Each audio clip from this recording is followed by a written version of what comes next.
Welcome to another episode of PCN Life. This week we have Jeff Hills from Healthy Appetites back on set for health and wellness information, as well as Blue Birch Wellness from Duxbury to talk about food labels. Our Design Corner segment is back with tips to upgrade art in your home from classic design, and we bring you an update from Tidmarsh. Now, Tidmarsh is a story we've been covering a long time, and it started as a cranberry bog and it's turned into a nature preserve. Could you give a little bit of a background? All right, we started there in December of 2015 when the transition really started taking place. We went back periodically to see the changes that have really gone on since that time in 2016 and right up until now, and we've got what they're calling a living observatory, which is just a collaboration of scientists, artisans, artists, that really have designs on studying this project for the next 20, 30, 40 years. And also Mass Audubon is looking to purchase a big chunk of that land so they can keep it open for a nature preserve. So it's an awesome project. Yeah, it's beautiful. Take a look. We've looked at the Tidmarsh restoration project from so many different angles that our next step might have to be to set up a tent on the property and chronicle our life living in the woods for a week.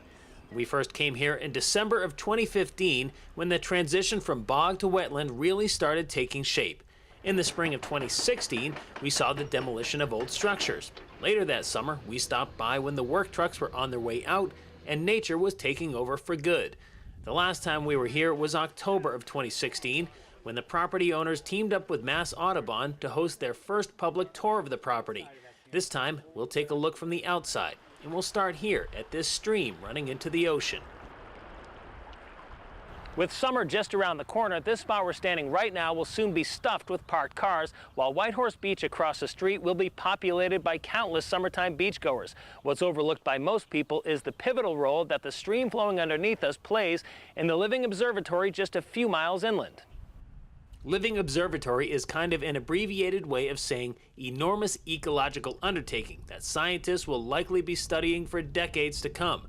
One part of the Living Observatory is this stream here that leads out to Whitehorse Beach and eventually Cape Cod Bay. It's actually the tail end of Beaver Dam Brook, and you can trace it back through Bartlett Pond, through this quiet neighborhood in South Plymouth, across Route 3A, and back to Tidmarsh Farm, where it eventually leads to Fresh Pond, where the river herring will spawn. The connectivity of the brook has been renewed as a result of this restoration project. That in turn has allowed them to have these volunteer herring run monitor groups, which have so far produced some solid results. Last year we had an estimated 3,000 plus fish that passed through under this bridge right here within just actually a couple weeks during that time period.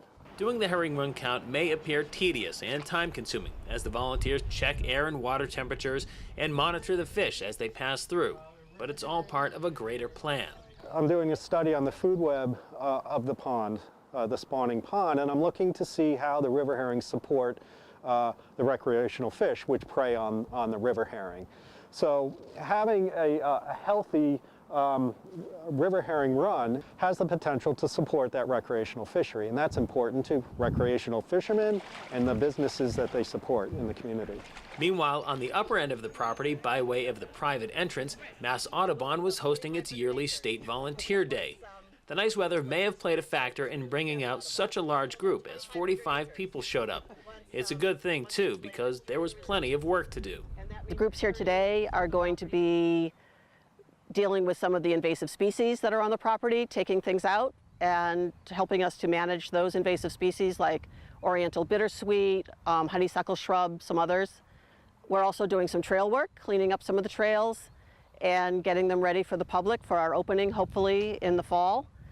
And the other group is going to be measuring some of the Atlantic white cedar seedlings that have been planted over the last couple of years to see how they're doing, are they thriving, do we need to replace any of them? At the time that we filmed this, the site was still privately owned and closed to the public for visitation. Mass Audubon hopes to change that, but at last count, they were still about $600,000 away from their fundraising goal to purchase the property. If they meet that mark by the end of June, the plan is to open it for good in the fall of 2017. In the meantime, they were pretty happy with how much work had gotten done in the 3-hour window that they had for Volunteer Day. It's amazing what 45 people can get done, and this group seems very enthusiastic and very interested in in helping out. Whatever type of environmental task there is to be done on this site, it seems there will always be room for more in the short, long, and very long term. 5 years from now, I think this will be a very healthy, lush environment.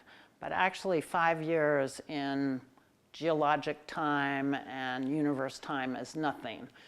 The real power of this restoration will happen in 20 years, 50 years, 100 years, when perhaps sea level rises, perhaps we have much greater inundation, storm events. This property will become the floodplain for this valley, able to take all of that excessive water. And also, as the sea level rises and eats away at the shoreline, this area might become even saline, so it might become more like a salt marsh, but at the very least, it will provide habitat for wildlife that need to transition from a shoreline that is disappearing. In South Plymouth, I'm Brian Sullivan reporting for PCN Life. We are very pleased to have Jeff Hills back for more health and wellness with us. Jeff is the owner of Healthy Appetites in Plymouth. It's a health food and supplement store, and we have you on our set always to talk about holistic ways to make your body better, to make yourself healthier, to treat things without taking standard drugs, which is really always a wonderful option that people can have. Today, we were going to spend the whole time talking about CBD. Can you tell us what it is, where it comes from, and why it's so hot? Sure. Well, thanks for having me.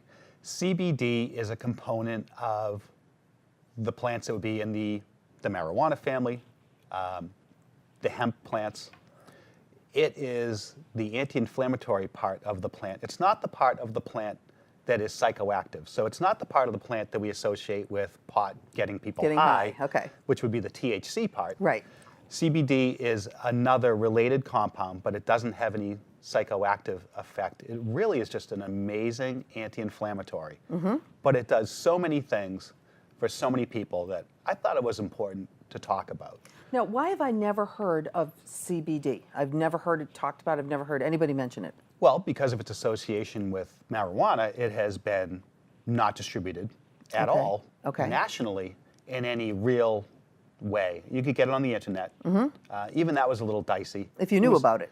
Exactly. Right. And it was unclear, even to us, for years, whether it was actually legal or not. Okay. And it is. CBD is legal in all 50 states if it's derived from the hemp plant. Okay. So the commercially available CBD that you can get over the counter without any sort of permit would be derived from hemp. Okay. So, and it'll be labeled that way. Okay. And hemp, of course, has been selectively bred for clothing and rope and things like that. Right.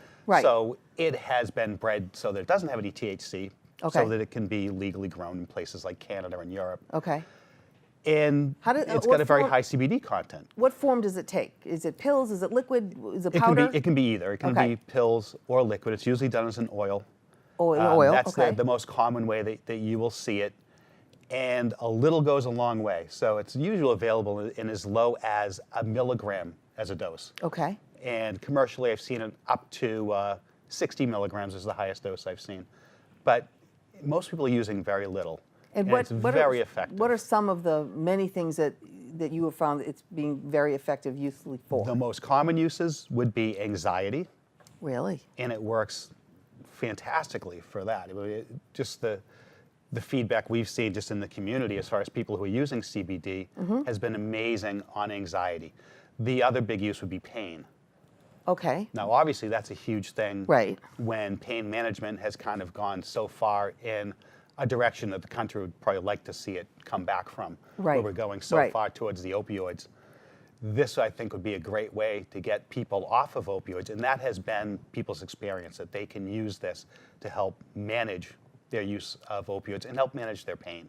It's a really effective pain reliever. Okay. One of the most effective ones Now, you can get. do you have to take it continuously for the rest of your life, or is this like I have a headache or I have an injury and I will take this until my injury's gone? You can do it that way, or if you have chronic pain, you can do it as an everyday thing. So it's not something that's addictive. It's not something that will harm your body in other ways. No, in fact, we're kind of designed to use it. You have a whole system in your body called the endocannabinoid system Okay. that is designed really just to pick up the stuff that's in the pot plant, the CBD and the THC. And I'm sure there's other components. We are finding others as we kind of explore the plant further. Okay. But it's been amazing for so many different things that I just thought it was great to have this opportunity to talk about Sure. what it'll do besides anxiety Right. and pain. So it's anxiety, it's pain management. Now I heard that it's also something about weight loss. It's fantastic for diabetes, for instance. Oh, So it helps okay. with blood sugar Yep. control. And I think because of that, and because of its anti-inflammatory effect, we have been seeing great results for people using it for weight loss. Okay. It doesn't work immediately. It takes a little time, but it does work. And that's been more of a byproduct sort of thing. People who are doing it aren't typically doing it for that. They're Right. doing it for pain or anxiety, and they just happen to lose a bunch of weight at the same time. Yeah, and your blood sugar improves. And control your blood sugar. So Right. it's great for that. We've seen people who had Parkinson's, for instance. I can tell you a quick story. Yes. Somebody who took a bunch of different things, naturally, pharmaceutically, for their Parkinson's, wasn't having much luck controlling it. Literally told us that they would kind of just spend hours laying in bed, shaking. Oh, sure. Tried the CBD and got up at half an hour later and went for a walk. Something that they said that they hadn't done for months. So that instantly helped with the Within Parkinson's? a half an hour, Wow. they did this. They did the CBD. Once again, don't know the dose, Right. and stopped shaking, got up, and took a walk. Right. So we've heard amazing things with MS. We've heard amazing things with psoriasis. Now, talk about MS and psoriasis separately. So, Well, MS, once again, someone who just felt that when they took they felt, as you know, in their words, they felt normal when they Right. took the CBD, as Okay. opposed to when they weren't, and they noticed a dramatic drop-off in how they felt when they stopped taking it. All right. So obviously for conditions like that, Right. that's an everyday thing. sure. The psoriasis thing, Mm-hmm. this person was taking it for something else, and the psoriasis went away. And psoriasis is a skin condition? Yes. Okay. So it helps your skin too? Okay. So this almost seems like a miracle. I think it's just because it's such a potent anti-inflammatory, and because we have a system in our body designed to take it up. So every cell in your And to body use has a it receptor where for where it is needed. Is that the brilliance of our body? I hope so. Yeah, you take, it seems to you be take working something like that this way. in and it knows the place in your body that it needs to go and work on and help. I think it just seems to do a number of different things. I mean, if you were taking it for pain and you had anxiety and you weren't intending to use it for your anxiety, it just happens to work on that. Right. So because of that, we're finding all these new things it does. Yeah. Somebody came in with a very rare syndrome into where I work. Yep. Something called red skin syndrome, Okay. and it's kind of a rare reaction to topical steroids, where your skin turns bright red. Yes. Stays that way for years. Oh, okay. And the treatment for it doesn't seem very effective. It's really just time. Eventually it'll go away. This person tried a CBD treatment topically, because it's available as a topical, and internally, and saw a reduction within a day. Immediately. Enough so that they felt like this is something that they needed to be on a daily basis. Wow. It's pretty amazing stuff. I mean, between the uses for anxiety and pain, two of the things that we see most of the pharmaceuticals dispensed for, Sure. that on top of the effect it has on people's skin, on diabetes, on their weight, on several types of cancer. I mean, it's been studied for colon cancer, leukemia. I was just going to ask you, are there studies that show a long time frame of usage of this and what it actually does? This has been studied for quite some time. You don't see it as much in the press as you do on the internet because, there's not a lot of people pushing it. I mean, Right, typically or if you see talking something on about it, TV, it's right. because somebody's selling it. And they're making money on it, And, right? and where right. it's not done as a pharmaceutical yet, and that's something that is in the works, more or less, is that one of the pharmaceutical companies is trying to kind of get the rights to CBD, which we should not let happen in this country. It's just such an amazing thing, and we've seen such amazing effects on people from so many different types of conditions that it's something that really just has to be available To everyone, I think, yeah. for everyone to walk in without any sort of permitting to Okay. be able to get this stuff. Now, is it available for children? Can children use this, or is it dangerous for certain age groups? One of the most famous uses for CBD has been in children, where people have heard the stories of kids who lived in states where for instance, pot wasn't legal. Yes. This is before the CBD was available Yep. as a widely distributed item. And they would move from some other state, New Jersey, I remember was one of the stories, and they would move to Colorado because their children needed a treatment that was derived from the pot plant, and it was the only thing that seemed to control their children's seizures. Because we see a lot with, as far its use as far as an anti-seizure, anti-convulsant, Yeah. Well, it makes sense it was an antispasmodic. anti-inflammatory, that whole system is connected. Yeah, well, Yeah. the great thing is, a lot of anti-inflammatories don't work on things like, as convulsions, Yeah. spasms, But this seizures, one does. and that does. Yeah. It's pretty amazing stuff. I don't have a lot of clinical studies that I've seen as far as use in kids, but obviously there's a lot of anecdotal stuff Yep. if you look online. And But anything pretty amazing. for elderly people, where I know a lot of elderly people are on a lot of medications. Have you found that this has been able to replace any of them? Well, I think that as far as the elderly population goes, I don't think anyone uses more in the way of anti-inflammatories than they do. Right. So this I might think be the same could probably be said for antidepressants, believe it or Yeah. not. So this could be a great substitute for people for both of those. Right. So it's called CBD, and the real name is, what does that stand for? It's cannabinoid. Cannabinoid. Okay. And now there's a lot of different cannabinoids, but the one that we use typically, in supplementation is going to be just referred to as CBD. Okay. And it's available at Healthy Appetites and other places like that. Yep, exactly. In pill form and in liquid? It's available oil? both ways, yeah. Okay. Great. Interesting. I'm going to absolutely go on the web and look more. I've never heard of it. It's just very really interesting. amazing. Yeah. It's rare that we get really excited about things, Yeah. but that's it's a really exciting product. This is excellent. Thank you. Thanks we will for having have me. you back again, as always. We appreciate it. Okay. And our health and wellness information is going to continue now with how to read food labels from Blue Birch Wellness of Duxbury.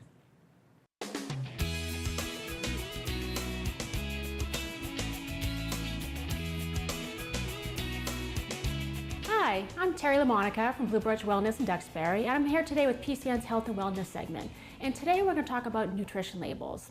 Specifically, we're going to talk about the serving size on a nutrition label versus what we actually eat, really like our personal serving size. So here we have a nutrition label, an extra giant one, not actual size obviously, and probably many of you already review a nutrition label in some form or that fashion, which is fabulous. But the one key piece people tend to miss is the serving size portion. So for this example, it's a cold cereal, the serving size is 2/3 of a cup. So the first question you want to ask yourself is, do I eat 2/3 of a cup of cereal in one serving? So do that for me now. Visualize in your mind the last bowl of cereal that you had. Do you have that picture? Great. Because here we have 2/3 of a cup. How does it look? More, less? That part doesn't matter to me, it matters to you. You want to know what your personal serving size is so you can utilize the label information for your health. So let's take a look at this brand. I look at this cereal and it says 2/3 a cup. I could probably eat double that. I like cereal. So if I double up the serving size, I need to double everything else up on the label.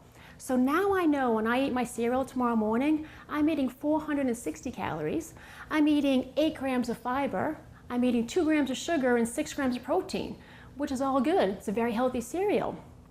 But what you need to know is that for most nutrition labels in the supermarket, the serving size is very different than what we all actually eat. So this time we doubled it. There'll be times you'll need to triple it and quadruple it. So that's why it's so important for you to understand your personal serving size. So how do we do it?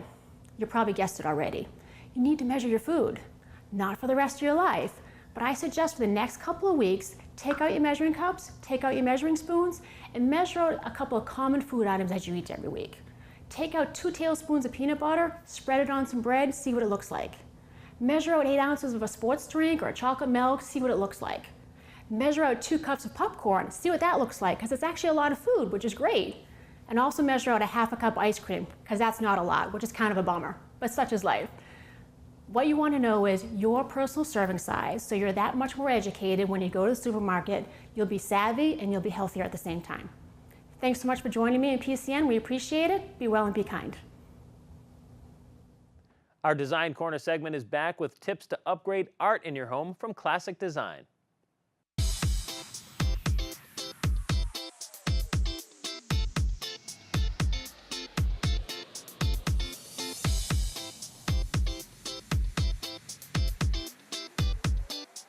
Hi, I'm Sandy Murphy of Classic Design.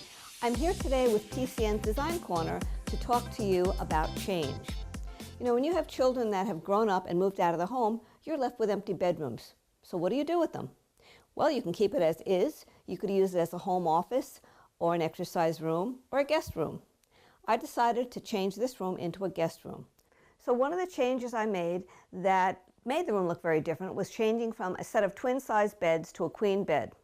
Now I also did some accessorizing and added some furnishings. I did, on this end you'll see a vintage nightstand, so I found a set of vintage nightstands I added, and these two purple lamps, which I absolutely love for the color. I think they're pretty good looking in the room. Then I put mirrors above the bed for some reflection of light.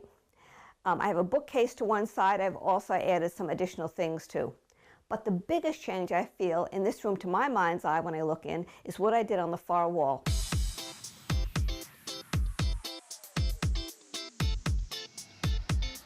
Originally on this wall behind me, I had this landscape scene and I had 3 antique plates going down each side of it on the wall. Though I liked it very much, I thought, well, if you're going to change the artwork as well. So this is what I came across. I loved the colors in this happy artwork. I said, this is what I want. But it wasn't framed, and so when I got it home, the background colors seemed to just fade into this wall. I had to have it custom framed in white. Well, that made all the difference in how it looks on the wall. But if you notice, the wall is very, very long, and this is narrow. When you have something small and a large wall, the scale and proportions are off, so you need to do something to expand your composition. When you're looking for things to add to what you started with, you can't always find everything you want. I was thinking originally, maybe I'll do a small picket fence, and I said, no, or mirrors. No, it wasn't quite right. But I found something that could work, but it wasn't perfect. This is what I found. I had this frame, and I liked the fact that it had metal artwork of flowers, but the colors weren't perfect. This was the frame color, and the flowers were just very gold and white. I'm showing you the back. Now here's what I did to the front. I've painted the frame and touched up the flowers so they relate to the artwork, and I have 2 of these. So this is what it looks like now, and as you see, the spacing and the size of this now relates to the large wall that it's on. So if you're trying to do something in your home and you don't find exactly what you want, but you see something you kind of like, see if you can make it work as I've done. Because you can't always find exactly what's out there, but you can make it happen. And don't be afraid to experiment with colors and things. It's yours. The good thing is, it'll be customized, it'll be unique, and you'll be the only one that has it. I'm Sandy Murphy for Classic Design with PCN's Design Corner. Thanks for watching. We hope you enjoyed the show. Be sure to check out Life on Instagram for more lifestyle images from our towns on the South Shore. If you want to view again any episode, go to PACTV's Prime channel or follow our YouTube channel. See you in 2 weeks for another new Life episode.